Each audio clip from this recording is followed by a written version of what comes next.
In today's episode of Let's Try Kitchen, we tackle duck shoyu ramen.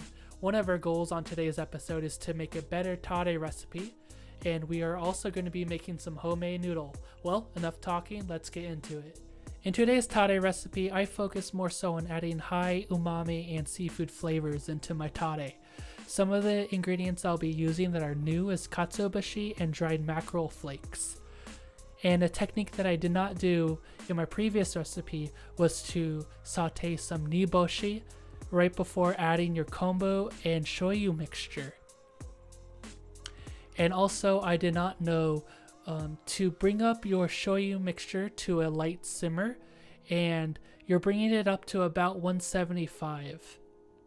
Something that I wish I also added to my tare was to soak all of my seafood ingredients overnight, and also adding my shiitake, my dried shiitake, into the mixture overnight, because I just felt like this tare was lacking a lot of flavor, even though I did some newer things. Once I held it at 175 for about 40 minutes with the lid on, then I strained all the ingredients. Also, something that I want to do next time is to simmer these ingredients and my shoyu for a longer period of time, for about maybe a couple hours. I was a bit intimidated when I approached this whole duck just because it seemed a little bit different than a whole chicken that I'm used to, but it was very similar. So I'm using about a 1-to-1 ratio, so 2 kilograms of duck to 2 kilograms of water.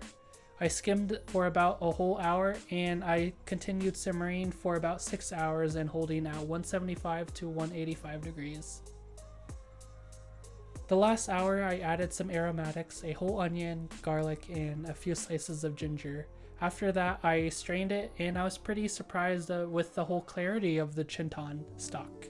Throughout the whole cooking process, the aroma smell was very phenomenal, and I was pretty happy because of that. At the end, when I rested the soup for a whole night, I was really happy with the amount of duck fat I was able to produce.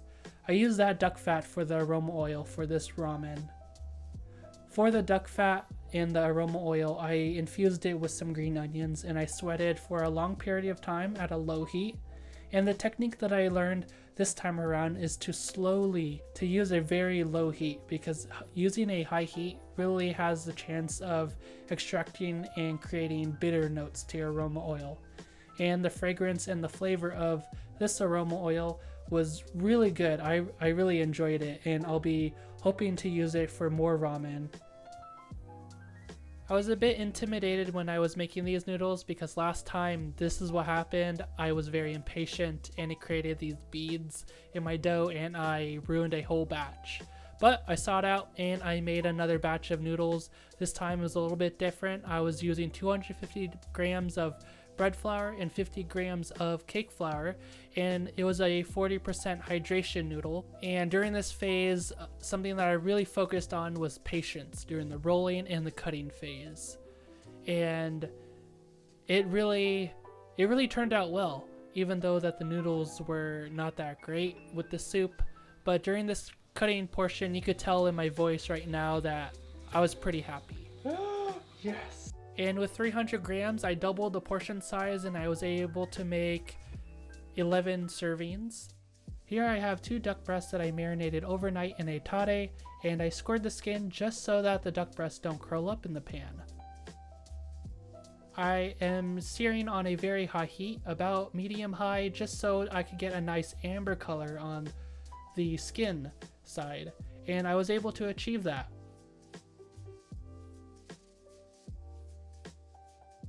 Now for the assembly of my ramen, I am using about 2 tablespoons of my tare and about 1 teaspoon of my aroma oil and about 2 ladles worth of my duck chintan. And I do apologize for the out of focus shot. This was the only shot that I was able to record, and I'm still trying to figure out the best shot. The toppings are super simple. It's just duck chashu, green onions, radish sprouts, and a piece of naruto. There were 2 things that made me really happy about this soup. One was my duck chintan turned out pretty clear, and I was really happy for that. Second, the noodle making turned out pretty well. There were no wasted noodles that happened during the noodle making process, and I was really happy for that because last time, you can recall, I messed up pretty bad when I was cutting it. But unfortunately, with every good thing, there are some bad things about this bowl that need improvement. One was the noodles did not grab the soup at all, and I was really unhappy with that. And second, the soup flavor was really lacking something. Even though the soup was light and smooth and delicate, I felt like there was an ingredient that was missing in the tare when I tasted it. It just felt like last time all over again, that there was needed to be something added to this bowl of ramen. And overall, I think this bowl of ramen, I would give it an 8 out of 10. The next day I was thinking about this bowl and it was actually pretty good, but I feel like my tare really needs some development. And when I made my test bowl that you're seeing right now, I added 1 teaspoon of my aroma oil and 2 tablespoons of my tare. And when I was adding my soup and I tasted it, it was okay, but then I added more tare and it just tasted more shoyu flavor. Overall, I think this whole experience went pretty well, and I am able to understand what really does need improvement. So if you would like to help me, please leave a comment below on what you may think might help me improve, whether it's my techniques in my tare or adding a few more ingredients. This experience making duck shoyu ramen has been really fun, and I'm learning more and more that making ramen is really difficult. And there are 2 things that I want to improve on next time when I make ramen. 1 is improve my tare. 2 is make a lower hydration noodle so that the noodle will grab the soup when I slurp. This has been my experience making duck shoyu ramen, and I hope you've enjoyed this episode of Let's Try Kitchen. If you liked this episode, please consider commenting, liking, and subscribing, as well as hitting that bell for notifications. And as always, if you mess up in the kitchen, you can always begin again.